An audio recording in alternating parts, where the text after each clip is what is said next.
So I'm at the bar. Not that I was at the bar, but I was at the bar. And there's three guys there. There's the Dalai Lama. There's Pope Francis. And there's John Lennon. Don't ask me how John Lennon got into this bar, because he's been dead since 1980, 80 or 81. But the three of them are there at the bar. And Pope Francis and the Dalai Lama see John Lennon and they recognize him. And Pope Francis says to the Dalai Lama, maybe we should tell him that we're more popular than the Beatles. If you remember, right, John Lennon got into trouble with... they were crucified for that. Back in the Woodstock days, because John Lennon crucified for that. He said the Beatles were more popular than Jesus Christ. Totally taken out of context. Sure, absolutely. It just totally taken out of... You remember that, Emily? Yes. But what context should it have been taken in? Well, because I think John Lennon was just saying, well, in reality, he considered himself not to be a superpower, but that he was popular. He was more popular than Jesus Christ, in the sense that a lot of people were gravitating towards the Beatles. I mean, words are funny. I guess you could take it either way, but I think knowing John Lennon had a quirky type of personality, I think he didn't really mean to be offensive about it. That's for sure. And the thing was, people were burning Beatle albums, and people were going to the store and buying Beatle albums so they could burn the Beatle albums. Right. Which I'm sure didn't bother anybody. There was a big upheaval down south. Down south, there was a big upheaval where the big boy. I think up north, because there's a little bit more of the progressive thinking. Right. Down south in the Bible Belt, they really got very, very annoyed. And like I said, I think John Lennon probably wasn't weighing his words as much as he should, but he never did. He didn't carry a scale around with him all the time. He just said things the way he felt. Right. So John Lennon. So we're up at Woodstock, and this is 5 years ago. And by the way, this is the 45th anniversary of Woodstock Music and Arts Festival. And so Robert and I went up to Woodstock, and we had a show about that. You could look back in your archives. Maybe it's out there somewhere. That we were up there, and on Max Yasgur's farm, there's a red barn, and I hope it's still there. In Max Yasgur's farm, there's this red barn, and up on the second floor of the barn, there's windows, and in the windows painted pictures of who was it? Like John Lennon and... Oh, right. John Lennon. I think they had The Who. Might have been The Who, might have been Janis Joplin, but a few different... They were nice. Yeah. They were nice tapestries. They were beautiful. Now that barn probably was refurnished, but the house that was... what was his name? Yeager's house? Max Yasgur. Max Yasgur's house was the original house. And I guess, remember they were telling us, we talked about that, and they said that they were thinking about having it rented out again. They were in the process of... It's still being used as a home. Yeah, that was like the last... They're it was still like using it as a home. Well, it's original home. Did we run into somebody up there that kind of... we drove down this long driveway. Right. And came back out, and on the way back out, somebody was coming out of the house, telling us, what are you coming down our driveway for? Well, it's a national historical monument, your driveway. That's right. I remember that. And that house was right there. Yeah. The house was right there. And it was the last little piece of... And the barn was there? The last little piece of Yasgur's farm, because he had owned... like all those hundreds and hundreds of acres where they actually had the Woodstock concert. Wow. But this last little piece of it with this one little house and a little barn and like one other little tiny One house. of the last original pieces. Of course, the grounds are still original, but... Yeah. We didn't see a lot of activity up there. Well, we got up there at what time, Dave?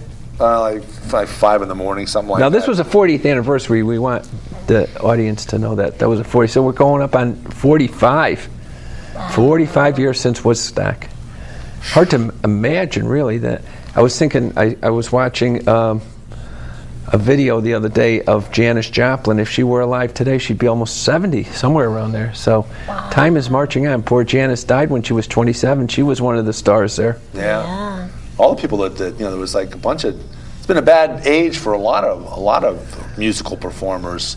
Jimi Hendrix. Hendrix, 27. Great Janis music. Joplin, yeah. Brian Jones of the Rolling Stones, 27. Oh, and the Doors. Jim Morrison. Jimi Hendrix. 27. Jimi Hendrix. All these guys. Jimmy Croce. And there's ones since then. There's recent deaths. I think Amy Winehouse was also 27. Right. And she died. Yeah.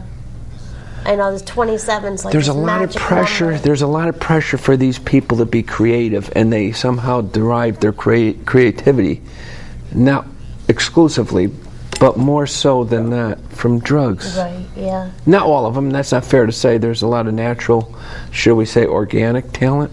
No, it's true. Like Edgar Allan Poe, they said wrote a lot of his written work while on opium. Yeah, and he had a drinking problem. Right. I believe he did, yeah. So, I mean, and that was the era. That was really kind of like, in a way, I guess you could debate this. That was the downside of the generation, is the overindulgence in drugs. Yeah. Right. Now, the tolerance for marijuana has certainly progressed over the past few years. Now it's legal in a few states, and it's up to the states now to, although it's federally not legal. Yeah. Right. Well, we have a dispensary here in Bethel. Right up Is that- oh, yeah. The first one in Fairfield County is going to be Right. up I mean, Stony Hill Road. those were the times, but it was so, I mean, that was a vogue drug then. Now, unfortunately, the hard stuff is really creeping into our society and really doing a lot of damage. So the drug problem has evolved maybe to a disastrous proportion. Right. I don't know. I don't know if it was just as bad then. Well, yeah, I don't. You don't hear people talking about LSD anymore. That was a vogue drug then. Yeah. Now the vogue drug, unfortunately, is heroin, and both have their very, very bad side effects. Right. Right. But that was a downside of the generator. Let's talk about the upbeat side. Right. Yeah. You were just talking out before, we were saying how you bought flowers for someone in a gas station or Oh, that was the something. 25th anniversary. Right. Okay. Oh, that was a funny story. It was over at Lake Kenosha doing my visitation, and it was a rainy day. The 25th anniversary of Woodstock was a very rainy event. I think they had it for 2 or 3 days. Right. I happened to go into 7-Eleven for a coffee on Mill Plain Road, and there was a lady sitting out there with her backpack and her back gear, and she was sitting there in front of 7-Eleven. I said, I bet you I know where she was. She was at Woodstock. So I went up to her and I said, were you up at Woodstock? And she said, yeah, I was. So I said, would you like something to eat? She said, no. No, this is what, 25? So that's 20 years ago. 20 years. That was 20 years ago. Yeah. So she said, no, I'm all set. So I went in there and bought her a bouquet of flowers, came out and gave them to her, and I said, this is what we did for the original Woodstock. Right. And now that was more acceptable then. It was not as acceptable as the original Woodstock, but it was more acceptable then than it is now. And she got a big kick out of that. Yeah. She got a big laugh, and it was just a real good moment in my day. Right. It brought back all those moments, flooded back.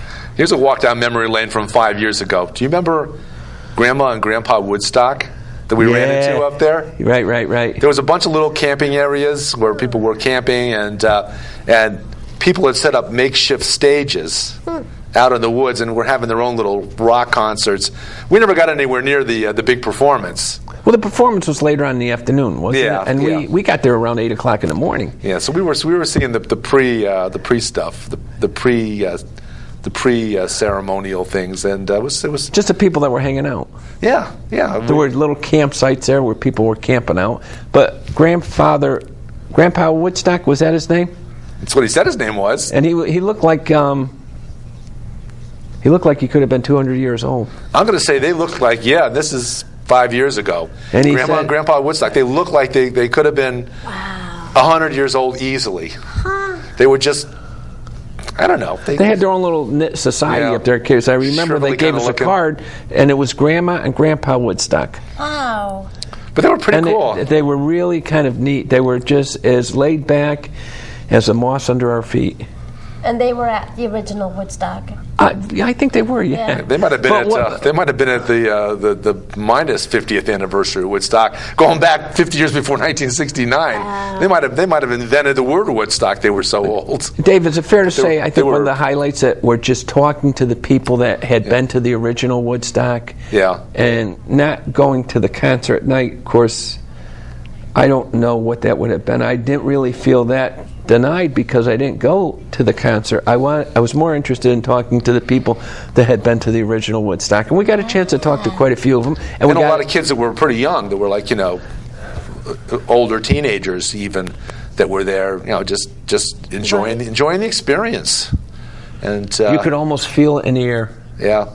You can almost feel it in the air. Of course, I had never been up to it, and I've never been to Bethel, New York. It was interesting, though. The original Woodstock was, I guess, planned to be in Woodstock, New York, but they never could get the permits, so they went to Bethel, and they continued. They wanted to keep the name Woodstock. Yeah. And even though it was in Bethel, New York, they, instead of calling it the Bethel concert, they kept the original name Woodstock. Yeah, because it had kind of a artsy and craftsy kind of name to it, kind of feel to it. But, it was, like I say, it was a different time. It was a different time. And these are the flower children that they called, Yeah, that's what they call them. Yeah, I mean, a lot of people, we met a doctor there. Remember the doctor we met outside the post office? Yes. We got talking to him. I guess he was a pediatrician up in Vermont, and he said he lived up there when originally he'd been living up in Vermont all his life. Now he's a doctor, and I said, "What was your most?" We felt like journalists up there interviewing people. People I think thought we were. We didn't have the microphone, so we were just interested in talking to people, and it was a wealth of information that we gathered from these people, and people were just friendly. Right. Which was in consonance with the original Woodstock. But he was a doctor now, and he said his best experience he had in coming to Woodstock was hitchhiking down from Vermont to New York, which probably wasn't that far, probably a couple hours. Right. But still, now that would be unheard of, right? That's unheard of today. I mean, that's I think the biggest contrast I can, if I could, use to describe that generation, the Woodstock generation, this generation, is in those days, if I could profile, people were less afraid to hitchhike and less afraid to pick up hitchhikers. Right. Now it's just the reverse. Right. People are terrified. And when was the last time you saw a person hitchhiking? No. Not too often anymore. No. So there's a lot of scary stuff going on now. Although there was a guy, and I'm trying to think of his name. He was on, I think it was the Colbert Report a couple of weeks ago. A guy that hitchhiked all the way across America recently. Wow. And it took him like 5 or 6 days from Baltimore to San Francisco. Wow. And he wrote a book about his experience. And it was, it had that hominess. It had that, and he's a director, I think, a movie director. And a couple of the people that gave him rides recognized him and knew who he was. But for the most part, people thought he was a bum. Right. They just figured there's this guy, hitchhiking, and there were people that were trying to give him money and, help him out. But he went that full distance from Baltimore all the way over to San Francisco. Right. It was a fascinating story. If I look it up, Google it, look it up and figure out who that is. And I want to read that book, too, when it comes out. That is fascinating. I wonder if there's any special event for the 45th. I'm sure there's going to be something for the 50th. Yeah, I haven't heard anything. No, but there probably will be something. Well, it's this year, isn't it? Well, they would have been promoting it by now, I think, selling T-shirts. 45th, I would think so. That's August. Maybe not being promoted very much, though. Maybe just kind of like low-key. It'll be the 50th will be, that's a big number. Right. That'll be really crazy. I don't think they could get the permits to have that concert today. Well, they couldn't have gotten the permits back then, knowing in advance how many people were showing up. They were set for 50,000 people or something, and they had the fence set up, and all of a sudden, well, they say 500,000 people. It may not have been that many, but there was a lot of people showed up well above the number that they anticipated. And the fences started to come down, and I guess maybe nowadays people would have been more likely, the promoters would have been more likely to, they would have had the National Guard there trying to keep people out or whatever. They would have been more resistance, but the guy was smart. The guy that did the movie, that set up the concert and did the movie, said this is a golden opportunity to capture a moment in time, and so they declared it during that first day. It's a free concert. Everybody can come in. If you bought tickets, and the tickets were $10 or something. They were a lot for back then. They were fairly. But now, today, if they had that concert for 3 or 4 days, they'd be charging $300-$400. I would think somewhere around there for 3 or 4 days. Look at there's one going on down in Bridgeport in a couple of months. Maybe it's next month, where it's something fest. Oh, something about the vibes. It's like Festival of the Vibes. Something like that. And for a 3-day pass with camping, it's like $300 a person. No, it's a huge amount of money. Crazy. Yeah. Well, we could always say inflation, but I don't think that's so true. I think today that inflation has outpaced wages. Mm-hmm. In a lot of things, significantly a lot of things have outpaced, and that's another topic for maybe another time. But by and large, things were a lot more cheaper then, and we didn't have the abundance of material things that people have almost an insatiable appetite for today. Whether it's a computer, whether it's, what do they call those, music pouring out of your head? I don't know. Elephant ears? Earphones? Earphones, you put music in your ear and then you got these wires hanging down. Yeah. Okay, so you have that. You have, there's just I think an overabundance or a saturation of technology, which we didn't have then, which made us a little bit more attuned to one another on a more non-technological basis. Or non-commercial basis too. Right. I mean, you look at our culture today, and if you want to keep in shape, you get a personal trainer. Right. You can go to the gym. You can go. There's our culture, I think, has become a little bit more commercial. Well, that's a no-brainer. I think it's become very commercialized. Right, of course. We didn't have that then. Right. Now remember we also went down to New York City around that time. It was maybe in October, and as we referred to in the beginning of the show, we went down to Central Park to Strawberry Fields, which was a whole nother show we did. I think. That was a great experience. Yeah, that was something I always wanted to do, and I'm glad David was up to it. Right. It was just very uplifting experience. It was a lot more small scale than I thought it was. It was just, I shouldn't say just, I'm not certainly trying to devalue the memorial, but I had visions of flowers and Strawberry Fields forever.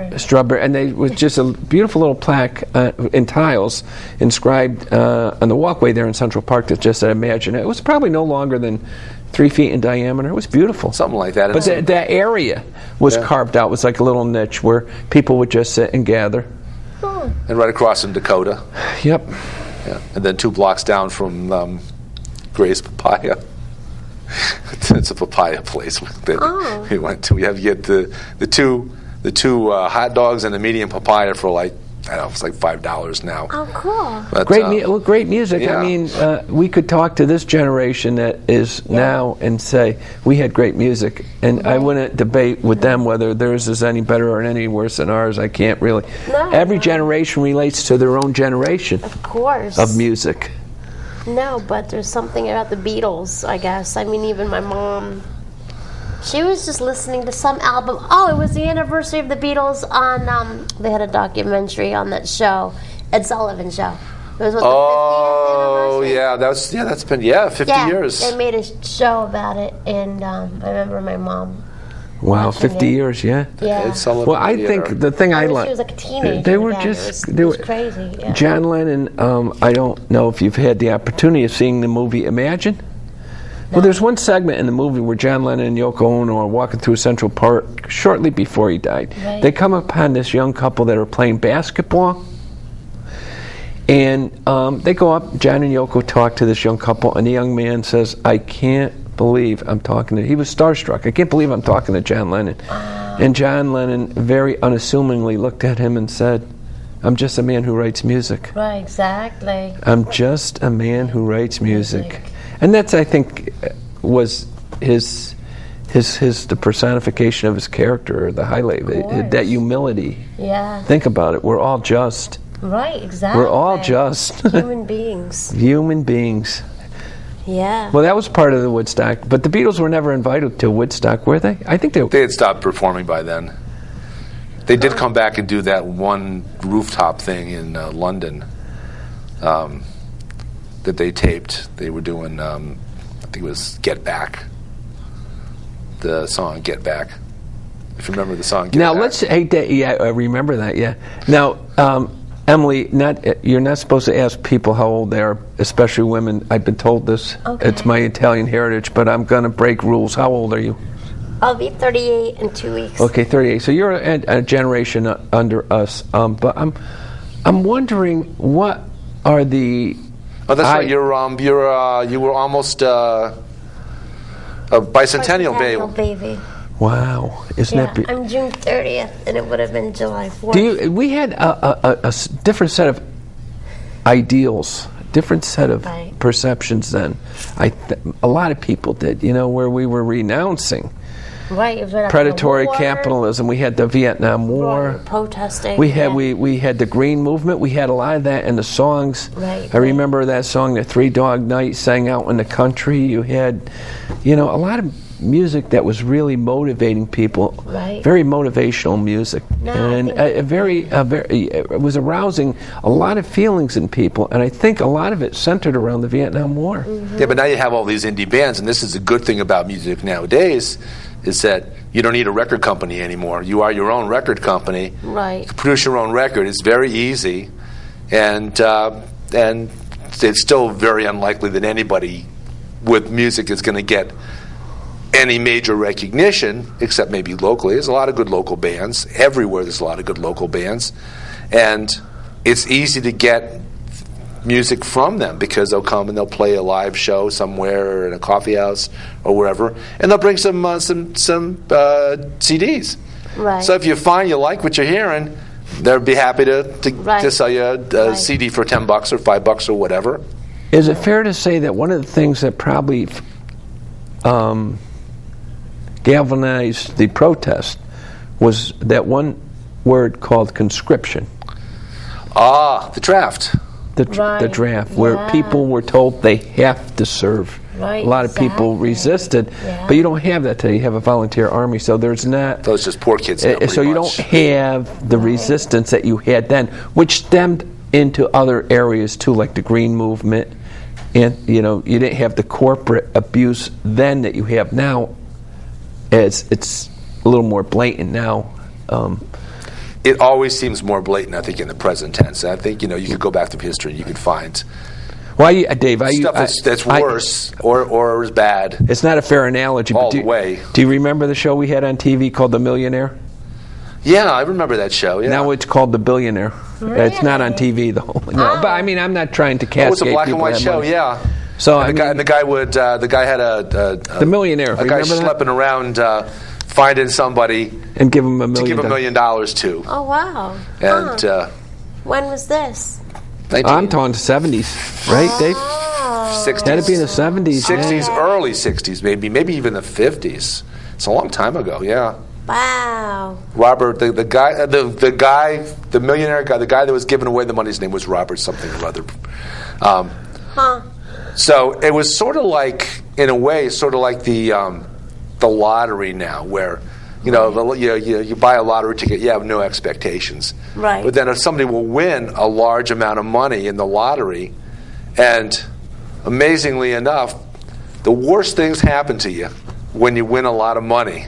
Right. First of all, you have no idea how to handle the money. Right. And all of a sudden, you've got like 40 or 50 or 60 or 100 or 200 cousins that you never knew you had that are calling you up and saying, out of the woodwork. "Hey, remember me? I need some money. Could you give me some money?" And if you don't give people money, they get angry at you. And it's like when a parent dies and the kids are like fighting over it, and it just rips families apart. No, I know. Over just money. Well, remember, we never had that word. Well, we had hedonism. We had that word. Oh, yeah. But then we had a thing in the 80s which was ushered in, according to a lot of the social psychologists, called meism. Where we were, that's kind of a very vague and very dubious distinction, but it really... there was a contrast between the meism that we had. It was meism in the 60s and 70s, but it wasn't based... That meism was not... It more or less was based on drug liberation, sexual liberation, and all the theories. I don't know. on It's there. hard to It was judge. hard to say. It's hard to say. It's hard to judge, because you're always going to have a large portion of people that are just egotistical and egocentric, and everything's about them. It was in the 60s, you said? In the 60s. Well, I can remember. I guess they were having a reunion, I guess, at Madison Square Garden. Mm-hmm. And I guess Abby Hoffman was invited, Jerry Rubin was invited, and a host of other people, Mario Salvio. And I guess Jerry Rubin said to Abby, "I'll pick you up in my limo," because Jerry was working now on Wall Street. And Abby said, "I'll walk." He probably hitchhiked. So, I mean, people do change. Yeah. Right. People do change, and those were the real radicals. I think they were part of the Chicago. Yeah, Chicago 7, I think it was, so whatever number, and the That Democratic conspired Convention to upset the Democratic upheavals Convention. and they conspired very fervently to cause disruptions in the Democratic Convention, bringing attention to the ending the Vietnam War. And didn't they realize how much the world had changed suddenly with cameras, not everywhere, but cameras all, it was pretty easy to get on camera even back then if you did something crazy. Right. So they had this chant. They're walking down whatever the main street was in Chicago toward the convention, and they're all chanting, "The whole world is watching." And it was. The chant. And sure enough, and it's all over the news, and it nowadays it's even more so, but maybe not so much. Well, I think there's a little bit more censorship, especially as far as the war is concerned in Iraq as opposed to the Vietnam War. Yeah, with the same result, because looks can be basically the same result. Censorship. Yeah, well, no, the same result being that at the end it's all gonna collapse, and hopefully Iraq will end up one day like Vietnam has, with a fairly reasonable society, but all that effort to throw the one guy out.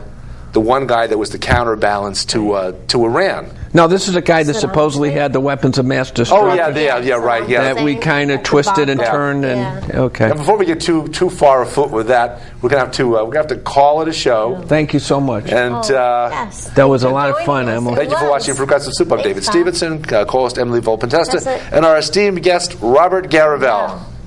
Thank you.